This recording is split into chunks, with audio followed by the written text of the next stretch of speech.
We first worked together 10 years ago when you were in that zany commedia production of Truffaldino Says No that we did. That was 10 years ago.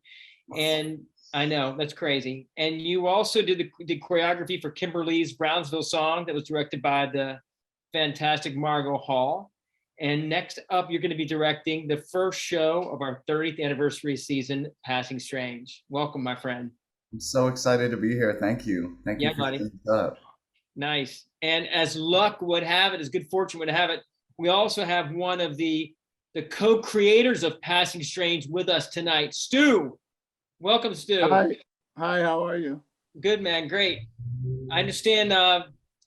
Berkeley is a special place for this show because it had its premiere here at the Berkeley Rep back in, I believe it was 2006, which is That's correct. Yeah, that's right. Correct. Yeah, and folks here may remember that some of our Bay Area favorite performers were also in that show. Issa Davis, who grew up just about 3 or 4 blocks from this theater, and Coleman Domingo, who is also a superstar and doing all kinds of other things. They were both in that production and part of that special run. Indeed. First run. Yeah. I didn't actually get to see the show when it was here in Berkeley. I think I was directing a show at the same time, but I got to see it at the Public. We had just done one of Issa's plays, Bull Rusher, here, and that's how I got to know her. And then she invited me to come see the show and invited me to go backstage. And anyway, I actually first met you that night. I'm sure you don't remember, but you're like, "Come on, we're going out for drinks." And I was like, I couldn't go out, but I just remember just being completely blown away by the show. That line was scripted, by the way. I said it every night. No, man. No. I wanted to believe that was just for me. It was in the script. I know. I remember. Well, anyway, we'll get to that later. But that was an incredible show, and I remember calling relatives of mine up and down the East Coast and telling them they had to get plane tickets right away to come see that show because it was such a special production. That's so nice. That's so nice of you. That's so cool. Yeah. Thank you. Well, it's an honor for us to have it here, and I'm excited to hear those words and those songs in the bones of this building. Anyway, before we get started, and I'd love to do our land acknowledgement. This is something we do before all of our productions. In the last couple of years, we've started doing these before all of our productions because as a theater company whose purpose it is to tell stories that inspire us to reimagine our lives and the world around us, we believe it's important to start with the fact that the land we all occupy, all of us occupy in this country was once taken by force. Yeah. It's part of our shared context. It's our shared story. And if any of you listening would like to know more about this and even kind of find out more about the Native communities that are still living in the place where you currently live, you can go to this website. It's called native-land.ca. Lee Running Davis, the Associate Artistic Director, Shotgun Players. One of the things at Shotgun, we all wear multiple hats, and Lee's running the back end of the tech for this tonight, and maybe Lee can drop that link into the chat for anybody who'd like to kind of find out about the true history or the deep history of the land where you all live. With that in mind, I'd like to say that I'm coming to you right now. Actually, William and I are both coming to you tonight from the Ashby stage, which is on Huichin, the unceded land of the Chochenyo-speaking Lishan. Okay, so here we are. So one of the questions, we've been doing having these conversations throughout the year. It was really fortunate. We looked at the season we were planning that all the folks who created the stories that we're producing this year, they're all alive. They're still doing stuff. And we thought, how cool would it be? And we're learning how to do this Zoom thing. How cool would it be to find a way to actually have a conversation with them, with some of the artists who are creating the show, and then share that with our audience. And one of the things that folks invariably want to know is they want to know something about the genesis of the piece that we created, like what was going on for you when this piece started to come to life, and how did that come to be for you? Well, I was playing Joe's Pub in Manhattan, which is connected to the Public Theater. Joe's as in, Joe we all Pat. know who Joe is, right? So I was Yeah. playing Joe's Pub a lot, and the Bill Bragan, who runs Joe's Pub, said, "Oh, so what else are you doing?" And like all rock musicians my age, we all say we're working on a musical or an opera, because you just say that because at some point you got to say something that sounds different. So it's just like a lie we always tell. We're never actually working on an opera or a rock opera or a play, but we just say we are, and then we kind of walk off. But the problem with these hyperactive New Yorkers is that they're like, "Oh, you're working on a musical? Oh, can I see some pages? Can I hear some songs?" And then I was like, "Yeah, we'll think about it." And I'm on the plane back to LA to Heidi, and I'm like, "I guess we should like start on something," because they kind of act like they're interested, you know. She was like, "Yeah, let's just write some stuff," and I'm like, "Wonder what we're gonna write about," you know. And that's really how it started. It started with a lie. So I tell my students, lie, you know, say you're working on it, say it's about a quarter of the way finished, and then get to work. And basically, I just started working on it every day from that point on. Just writing, trying to figure out what theater was, but mostly trying to figure out what I had to do with theater, like what I already knew. And that's also what I teach. Like what you already know as a musician informed what kind of theater I made, rather than trying to learn the entire, history of it and all that kind of stuff. I just looked for things that made sense to me within it. Mm-hmm. So I found everything from Worcester group that made sense to me because I knew about performance art from my crazy music background, but also Rodgers and Hammerstein, which I understood for obvious reasons because I have parents. and the Colored Museum, which was kind of gave me permission. Like, oh yeah, like the Black people I know, we joke like this at home, but we don't get to joke like this on stage or in movies. And suddenly, George is like talking like we actually talked at home. Like we just never made shows about it, but we had these thoughts already, we just never made shows, or no one ever let us make shows about it. So, and George talked a lot about like permission, this word permission, like artists give each other permission to do things. And so, yeah, it was just like, we just thought these people are crazy enough to let us make a musical. We don't even know what we're doing, And I hope that happens to everybody someday, but it happened to us. So it actually started, the first conversations started on the East Coast at the Public, where you ended up taking the show after it opened here. Yes. Yeah.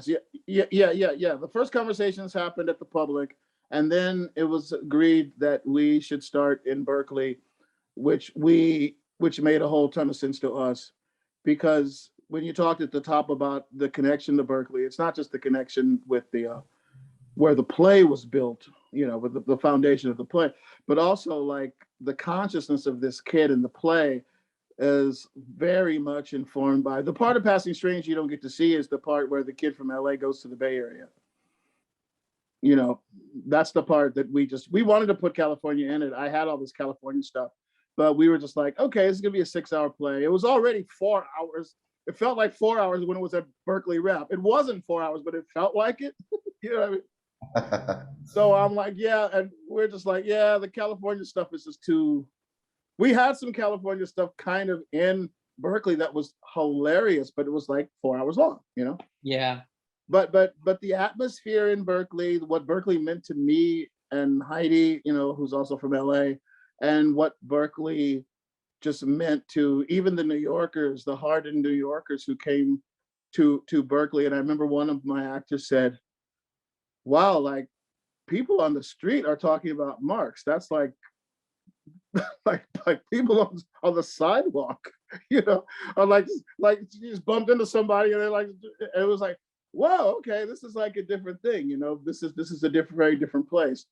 Absolutely informed it was the perfect place to make to create Passing Strange. That Bay Area experience was essential. Yeah. And there's something, I know that there's a part in the show where you go to Amsterdam, and I have to, when I first came to Berkeley, I mean, I had my first trip to Amsterdam 2 years ago. I had never been, but when I first came to Berkeley, that was at 24 years old, that was when I watched your show, that's what it felt like when I first came to Berkeley. When you went to Amsterdam, when the character goes to Amsterdam, is what it felt like when I first came to Berkeley. That sense of openness and possibility. Well, that makes perfect sense. And also, the fact is that section, the Amsterdam section, for me, is really more about America in the late 60s than it is about Amsterdam. Yeah. From when I was writing it, I was like, yeah, okay, it has to be Amsterdam because that's where it takes place, quote unquote. That's where the play takes place. But it felt like all the things we were trying to talk about in the play, in the Amsterdam section, was us trying to sort of talk to hair, you know what I mean? And yes. Trying to have a conversation with that play and to what extent, some productions bring that out more.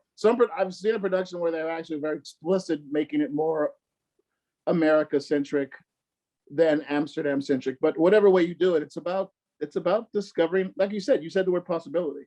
Mm-hmm. Mm-hmm.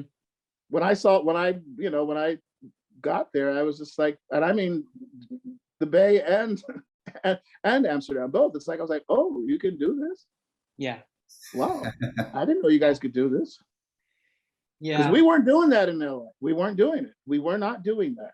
And suddenly, we saw a place that people did things and thought things and talked about things that we weren't talking and thinking about down south. Or we were thinking about them down south, but we didn't have a place to say them.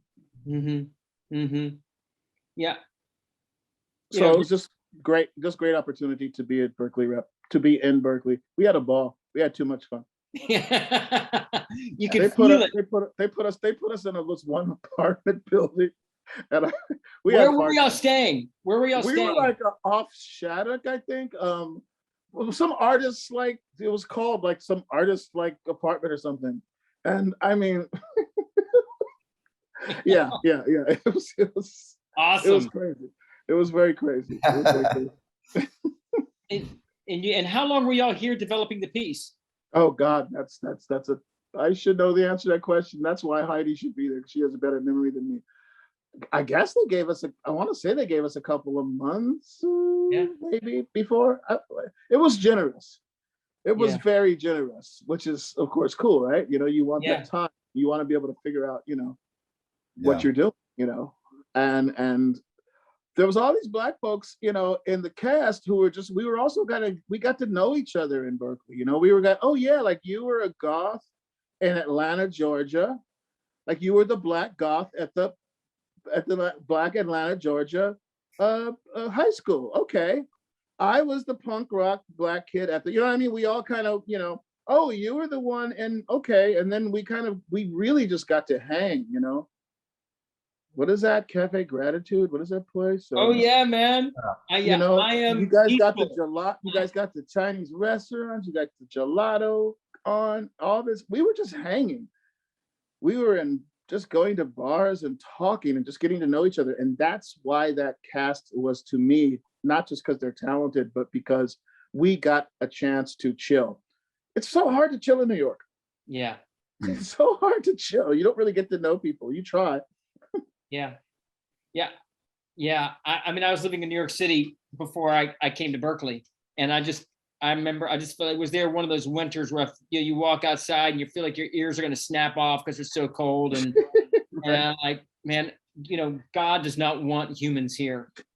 And I came out here in 1992 just to visit my brother who's going to Cal, who's washing dishes and going to school and making art, and I just fell in love and just think I just felt like you could just hang out. The weather was beautiful. The people would just talk to you about whatever, and and they supported the arts. It's a rare community that really is like shows up for the art.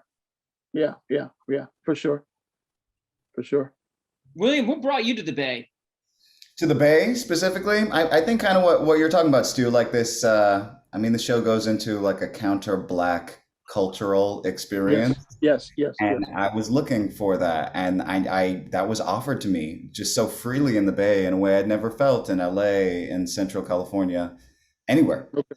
Okay. So Yeah. I think coming here, and I was going to say this play, I was going to school for musical theater, and this play was one of those kind of sprouting moments for me where I realized, oh, I want that.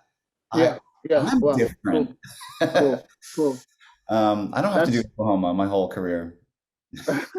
that's awesome though, because I was really trying, because I wasn't young when I wrote it, but I was really trying to write it for younger people, to like the play I would have liked to see if I was going to see a musical, the one I would have liked to see when I was younger. And Hmm. like I said, that's what Colored Museum did for me.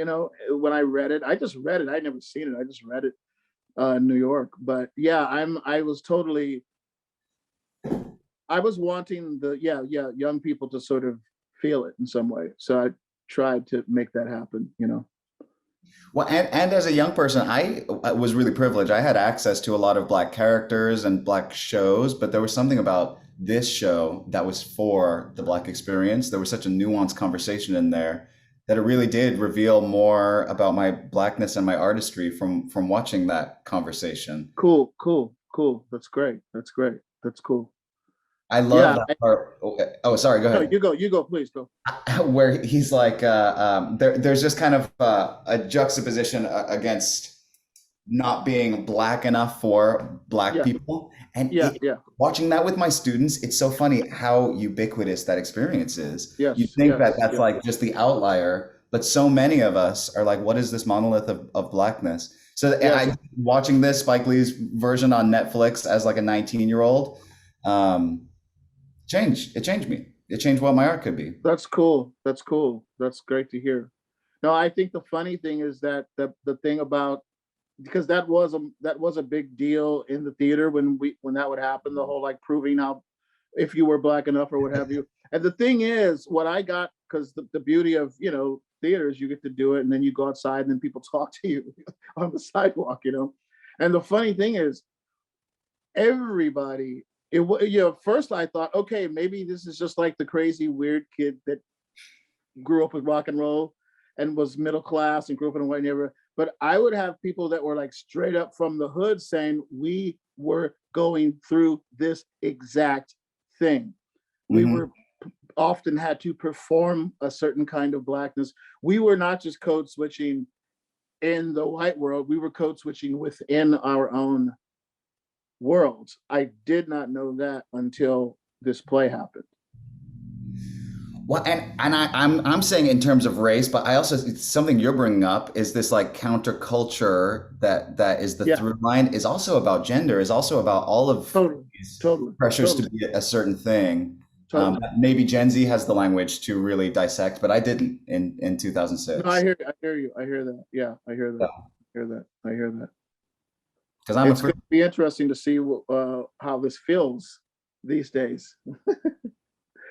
It's going to be really interesting to see how it feels. I mean, yeah, this is kind of like a coming of age story. Is there anything in it that you're like, that is not the lesson that the next generation won't have to struggle for that same lesson? Wow. Oh my gosh. I mean, I teach a whole bunch of students every week, and I do think that in one way, in many ways, our struggles are different.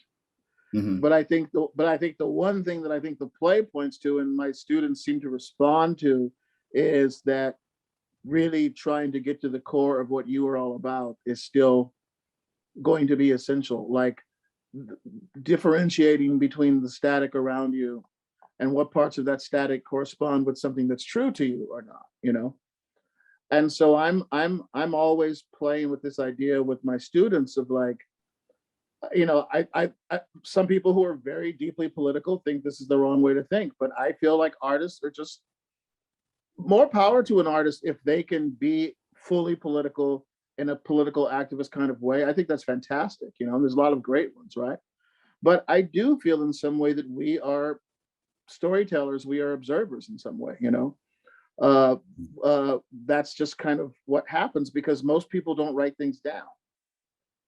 Most people don't have the need to say, hey, this just happened yesterday, and this is how it made me feel. And by the way, this is what it feels like to be alive. The post person doesn't do that. The post person doesn't knock on your door and hand you the mail and go, you know how it feels to be me today? It'd be kind of awesome if they did, but you might be freaked out. But if you go to the theater and a person dressed as a post person walks up to you, right, on stage, and says, here's what it feels like to be alive, you'll listen to that story. My point is just that I talk to students about how, yeah, whatever is happening right now, we have to like embrace it and own it. But just it's fun to keep an eye on who you are and what you actually are getting from all of this around you, you know. So it's a conversation. It's not a conclusion. Yeah. You know, there's no conclusion whatsoever. I mean, I'm hoping, and I know you will do this. I'm excited about how this youth fellow will be unpacked, and in years to come, you know, his relationship to women, for instance. I'm very, very interested in seeing how that's going to work. You know, it's so exciting to have someone in someone else's hands to see what's going to happen. You know, because he totally thinks he's like the most modern, cool,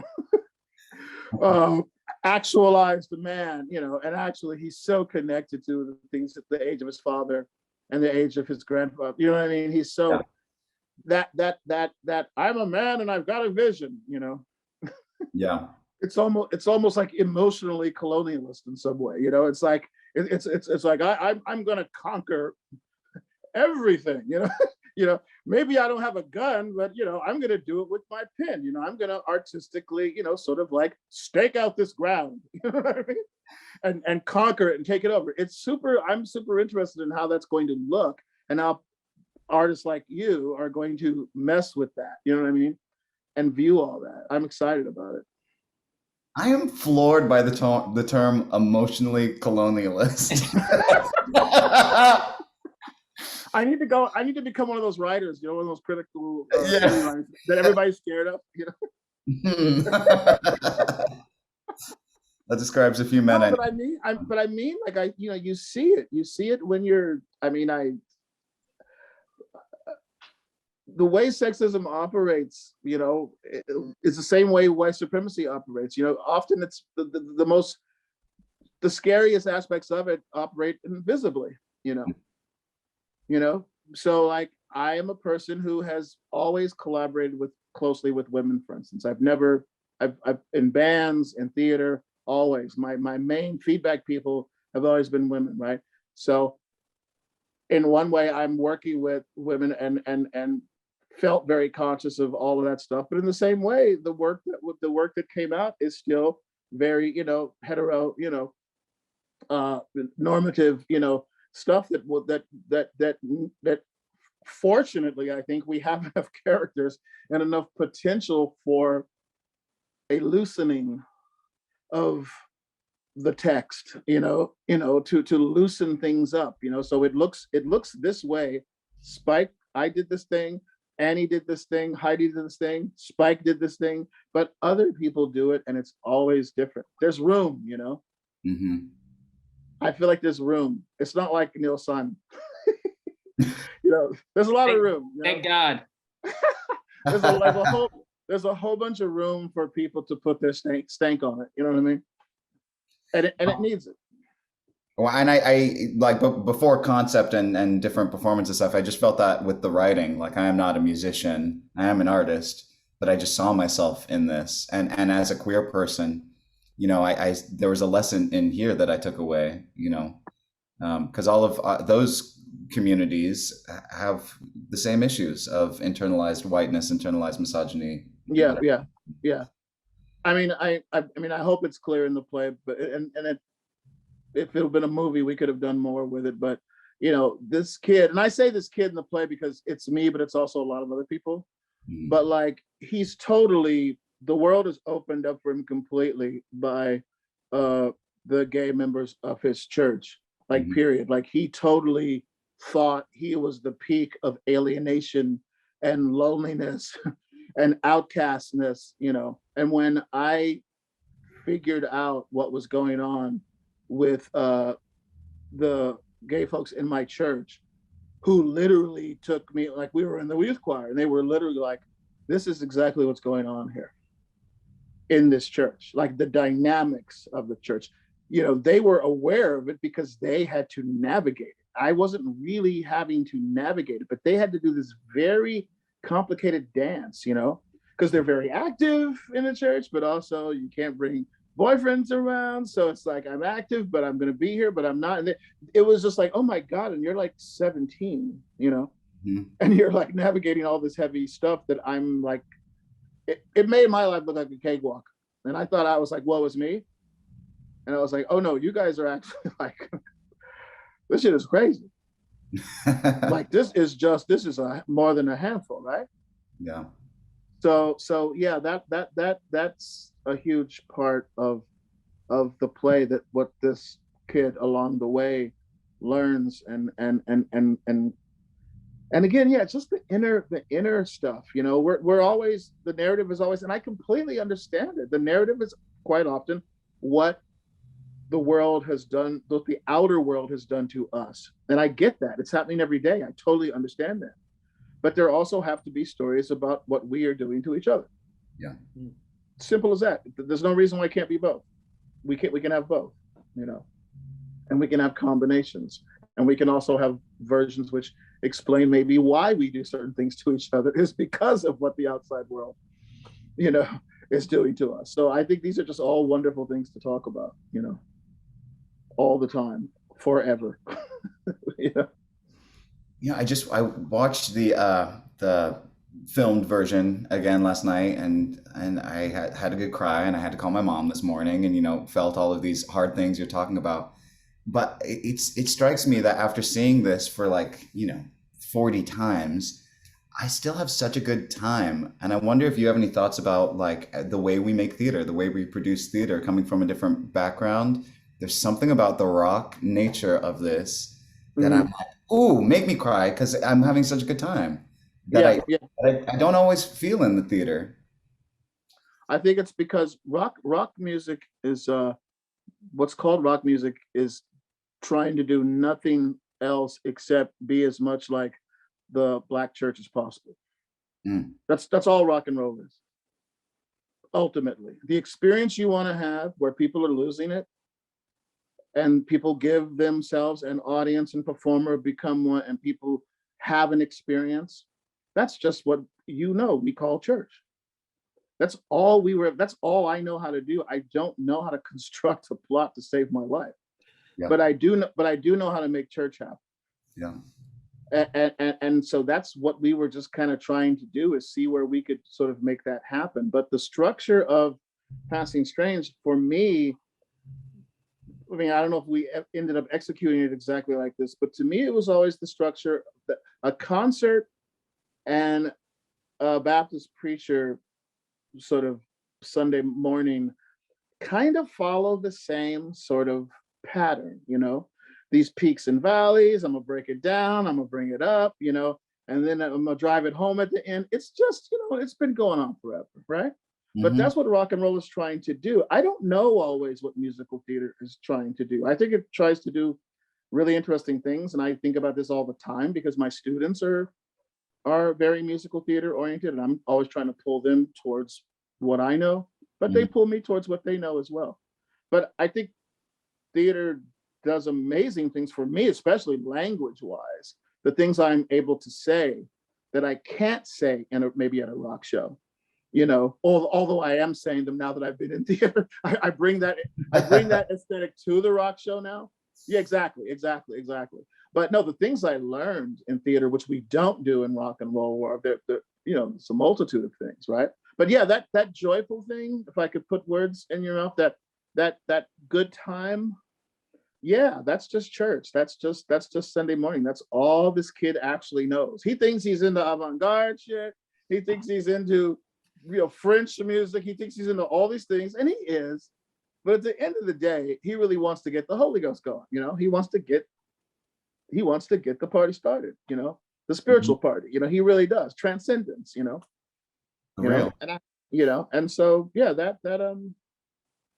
I just think that was our our goal, really, to try to make it as much like the things we like about church and the things we like about. We would go on sometimes and there wouldn't be a lot of people out there on the Wednesday matinee, right? Yeah. And I would on Broadway, right? And I'd be like, because these people are professionals, like these people, these actors, all professionals. I'm like this rock and roll idiot who needs certain things to be in place. I need certain things to be in place. I need to be a certain amount of people to be in the seats, and I'm like peeking out and they're peeking out. And I would be like, I would joke, I would say, oh, fuck, I feel like giving my C game today because it's Wednesday and there's just a few ladies from Westchester here, And I said, I'm giving my C game. And they would all say jokingly, yeah, okay, we're going to give our C game also, right? And then they would go out and they would just fucking destroy. And sometimes those Wednesday afternoons would actually be crazy church, right? They would be like the craziest because we would just be like, yeah, you just make it happen, And church people do it every Sunday. They do it every single Sunday forever, Okay, but that's so beautiful. Like the commune between the actors, the musicians, and the Totally. audience. Totally. It feels like centering that in a theater experience is sometimes what I'm missing from my theater experience. Yes. You're doing your thing, talking, and it's not the way I need to hear it. Yes. There's something that's so accessible in this play, in the writing, that feels like, oh yeah, I want to tap my foot while I cry about thinking about losing my mother. Or Exactly. I don't know, I'm just being silly, but I wanted to comment on the mom thing you said, just briefly. Yeah. You said you called your mom.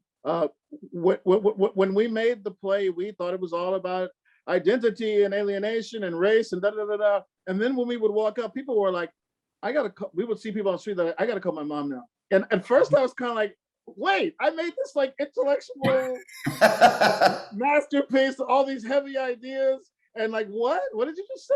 I got to call my mom. I mean, like to a person, people were like, I got to go call my mom. Some people were like, I got to call my ex and bring her to this so she can understand me. I mean, it really was, we thought we were doing all this fancy stuff.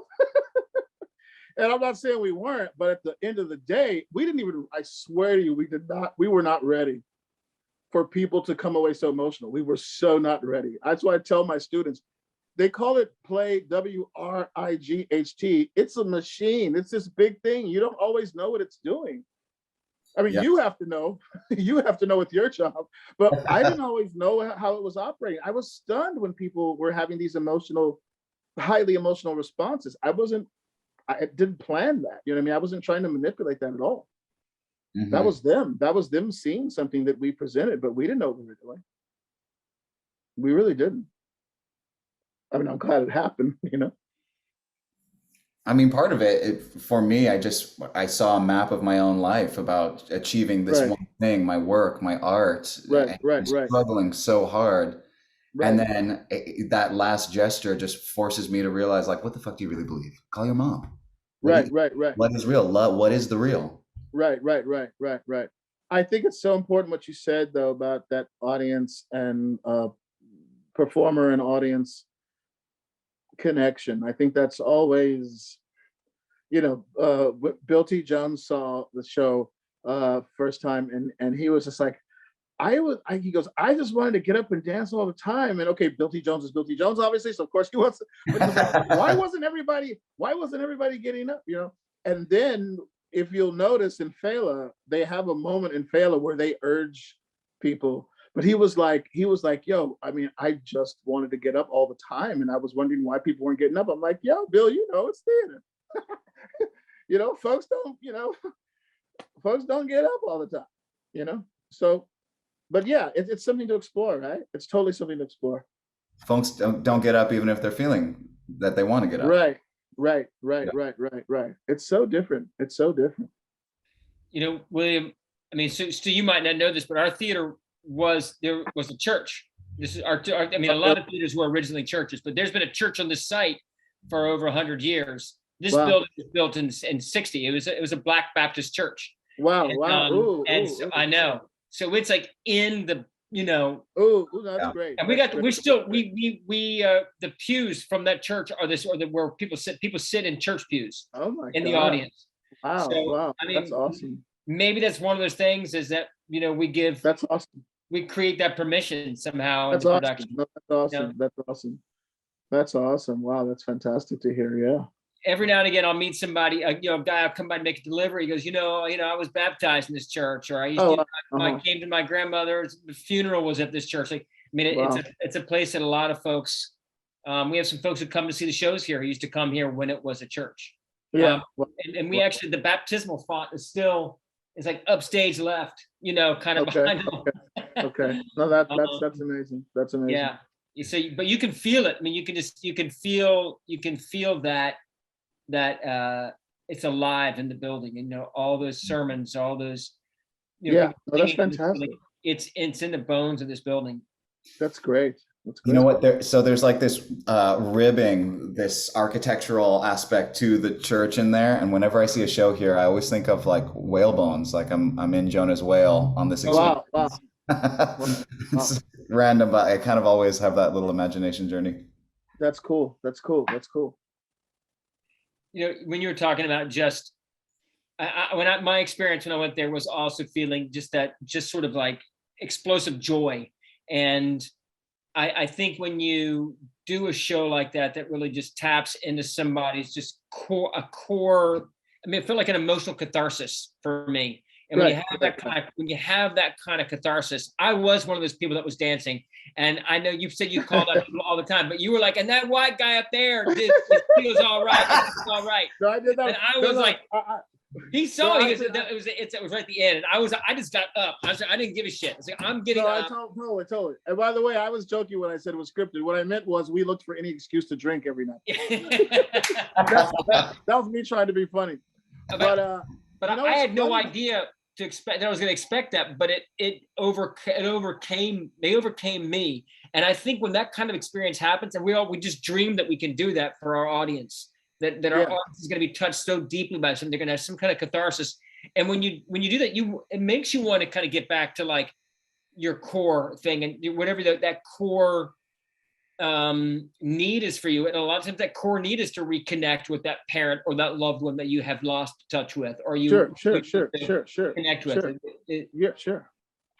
Yeah, for sure.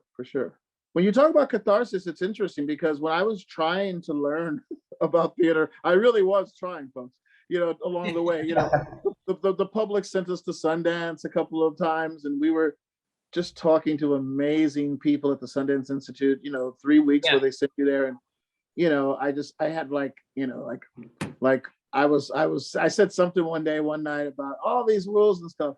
And then, you know, Doug Wright, you know, the playwright. So Doug Wright was Doug. So I had lunch with Doug Wright once, and he was going, yeah, you know, that whole Aristotelian thing you were talking about that you were, he goes, don't get it twisted. Aristotle didn't, he goes, I know you don't like the idea of rules. And Doug was like, Aristotle didn't invent this. He just wrote it down. This is how we actually talk. And he just kind of broke down like some aspects of storytelling. And then he like showed me in some of my songs how I was doing that, like some non-passing string songs, like songs from my band, the Negro Pop, you know?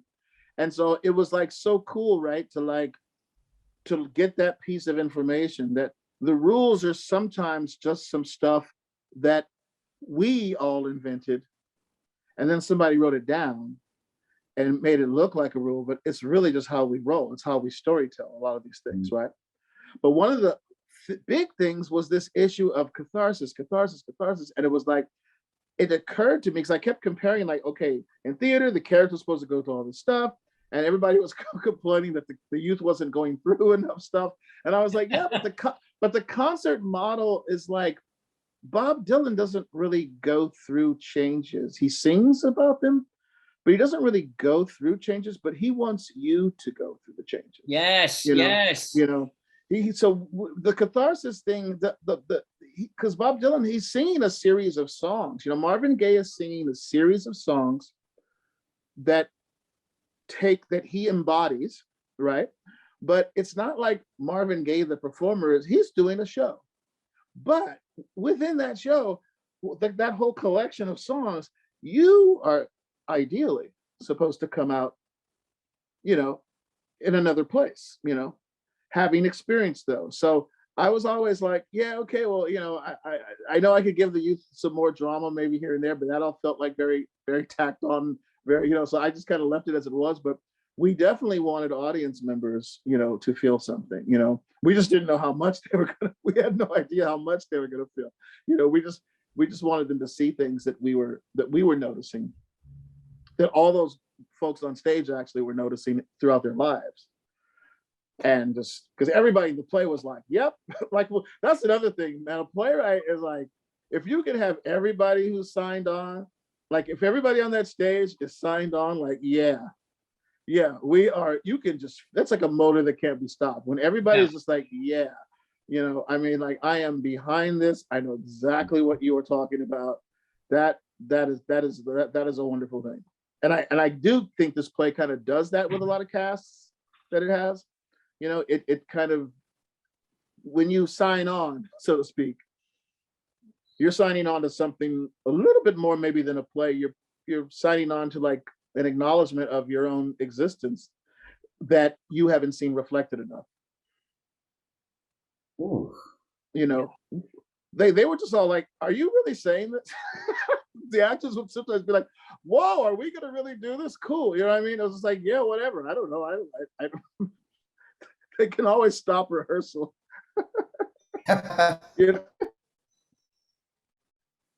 Yeah, I tell my students all the time that, you know, they go, oh, it's so cool. You guys did exactly what you want. You guys were the problem. You did exactly what you wanted. You didn't compromise. Da, da, da. And I'm like, you know what? You're 100% right. We did not compromise, but we didn't compromise because we're badass. We didn't have anything to lose because we all had careers in other areas.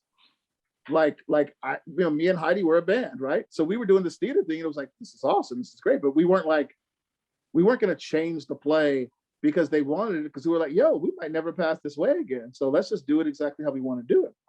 But what I tell my students is that you are the one that has to decide when that Broadway producer looks at you and says, do you want to work in this town again? You know, which is a version of what, I mean, I loved Jerry Schoenfeld. I absolutely loved him. He was an absolute character, a legend. The man's first job when he was 9 years old was he went to get Al Jolson's cigars. That was his job at 9 years old. Okay. So Jerry was OG, full respect. The stories he used to tell, you know, are mostly unrepeatable, but he was OG and amazing. But Jerry didn't like the ending. Jerry wanted the youth to go back to LA and for mom not to die and for them to live happily ever after. And then Liz McCann, who's another amazing producer, said, Jerry, if the kid goes back to LA and with mom and mom doesn't die, how'd this guy in the red shirt get on stage? You know, he wouldn't be on this stage telling the story if he went back home, you know, and it was happily ever after, you know. And I was just like, thank you, producer, you know. But it was like Jerry wanted a certain kind of ending, a certain kind. He said, you need to walk out of a Broadway show feeling like you're about 1 foot off the ground, you know. You know, and I was like, well, maybe they will feel good after this. But I didn't know at the time because we were rehearsing. So, you know, I was like, well, Jerry, sorry. I mean, like, I don't know. This is just what we can't, you know, we can't really. But he went to the director. Here's the point of the story is he went to Annie and said, you got to tell Stew to change the ending. Wow. He's just got to change the ending. Wow. And he was like, you know, here's big time producer, legendary producer talking to up and coming young director. And she was just like, yo, I mean, we're doing it the way we do it, you know. This is what because she wasn't invested in, she was invested in the show. Yeah. Not in the career. Or so she was invested. Sorry, mm-hmm. Go on. No, I was going to say, like, yeah, he wanted you to be a foot off the ground, but see, I left feeling like 6 feet off the ground. No, that's the thing, right? That's the thing, right? That's the thing. But he was looking for that thing that people do in shows that make shows kind of typical. Yeah. Happy ending. I'm reuniting with mom, and then mom and the youth sing a song. You know what I mean? Or mom, they all sing a song together. Sure, that could have happened, and we might still be open now if that had happened. Frankly, we might be open right now. I don't know, but I'm just saying these are the kind of decisions. Yeah. These are the kind of decisions that institutions make. I don't think artists make these decisions. I think institutions make them, and there is technically nothing wrong with that ending that they wanted, except it ain't the ending we wanted. It's just not the ending we wanted. We did the one we wanted. That's so interesting. That rationalism at the end of the show, had it happened to me, would have felt like, okay, and now this fake life is over, because real life is not that neat. There's something so beautiful about how it happened. I don't know. Yeah, and kind of this is a roundabout question, but we're kind of talking about like the role of the artists and what are we doing as storytellers, and then maybe at the end of the show, there's a little bit of pain too. That I have to do this because now this is who I am and this is the skill I have and I've got to turn this into something. Yes. I'm so interested in this being Shotgun's first show back after 2 years, when people really need this catharsis. They need the togetherness. They need church. They need that is not a Zoom call. They need church. Yeah, absolutely. I wonder if there's anything you can talk to about the form of this play or just your belief in how we make art right now that talks to that, about just the healing process that real, honest art making can do for us. Yeah, I mean, I don't know. I mean, I'm observing. I'm talking to young theater makers a lot. That's what I do now. I mean, we still have our, have our shows. I'm writing a show right now. We still work with Spike a lot. We're working on something with him. So I'm working on stuff. But I will admit that I have been more of a listener to my students, and of course I engage them as well, but I'm listening to them and trying, I'll just be honest with you, man. I'm trying to make them see that this is important. And as I always do, I have this show I made, Notes of a Native Song, which is this James Baldwin show that I have toured around the world. And I reached for him because he explains a lot about why art is important. I think sometimes Americans need to be reminded of that.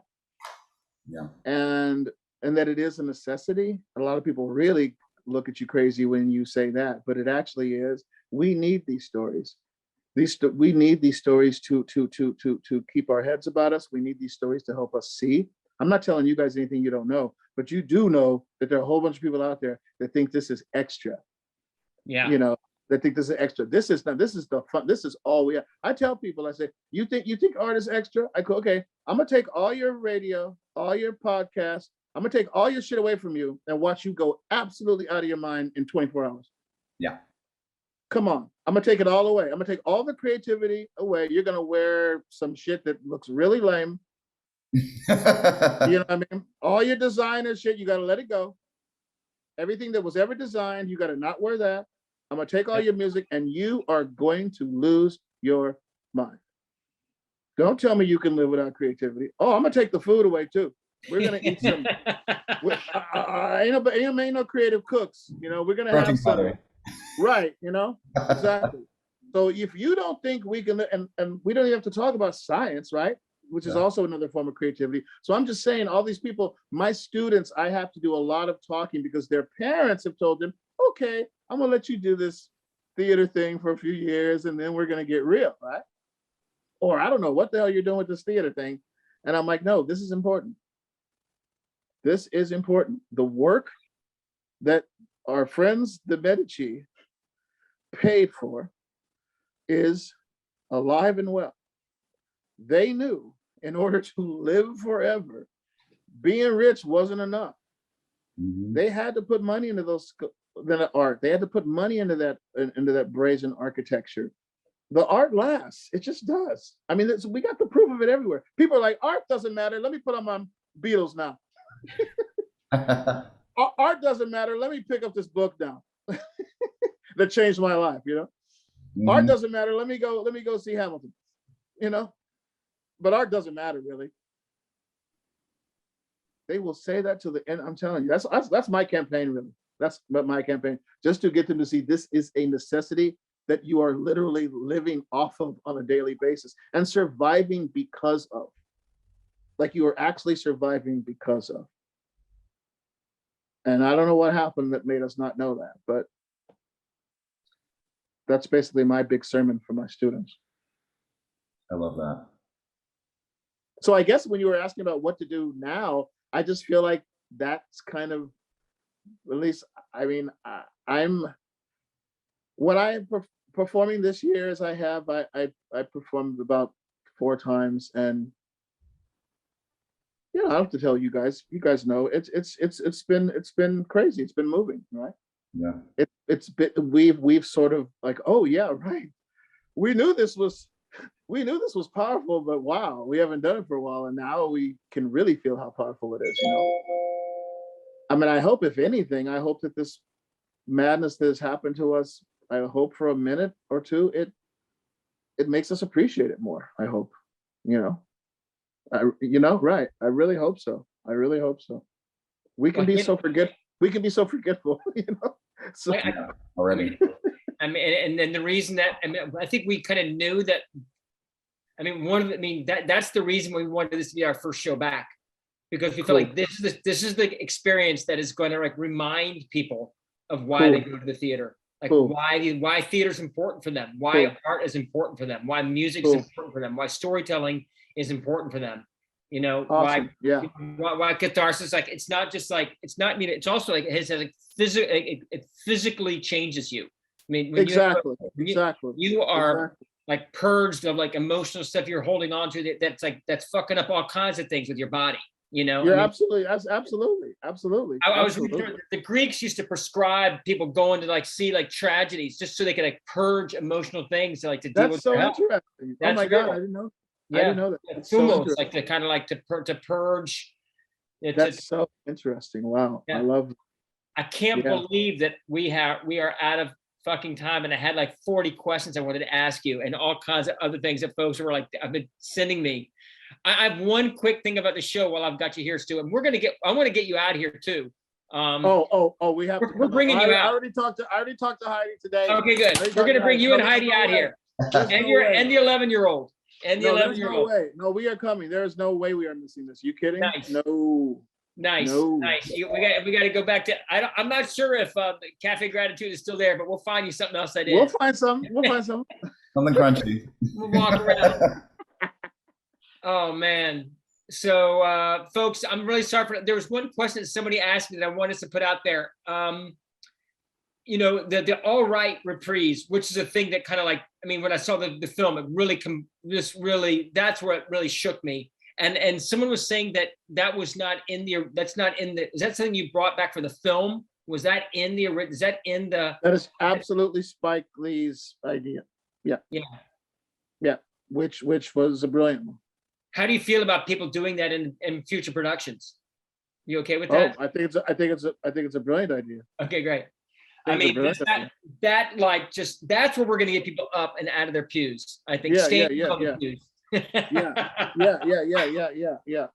No, he sprung that on me like half hour before the shoot. Oh my gosh, Coleman in the middle of the theater right there. Yeah. Oh right. Oh God. What theater is better? Right. That was fun. Coleman. So beautiful. That was fun.